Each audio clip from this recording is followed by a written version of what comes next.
আজকে এই কর্মসূচিতে উপস্থিত থাকার জন্য প্রথমে আমি সবাইকে ধন্যবাদ জ্ঞাপন করছি। আপনারা জানেন ইসরায়েলি বাহিনী আমাদের ফিলিস্তিনি ভাই বোনদের উপর কি পৈশাচিক হামলা চালিয়েছে।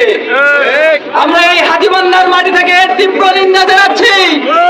আমরা এই উপজেলা প্রাঙ্গণ থেকে তীব্র প্রতিবাদ জানাচ্ছি।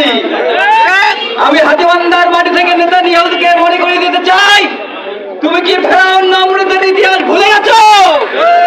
তুমি ফেরাউন নমরুদের ইতিহাস ভুলে যাও না। যদি জুলুম করো তোমার অবস্থা ওই ফেরাউন নমরুদের মতোই হবে। তুমি মুসলমানদের বিপক্ষে যাও না। এই মুসলমানরা শুধু একাই নয়, শুধু ফিলিস্তিন একাই নয়, এর পাশে রয়েছে হাতীবান্ধা সহ পুরো বিশ্ব। আমি হাতীবান্ধার পক্ষ থেকে ইসরায়েলি আগ্রাসনকে ধিক্কার জানিয়ে আমি আমার সংক্ষিপ্ত বক্তব্য শেষ করেছি। আসসালামু আলাইকুম।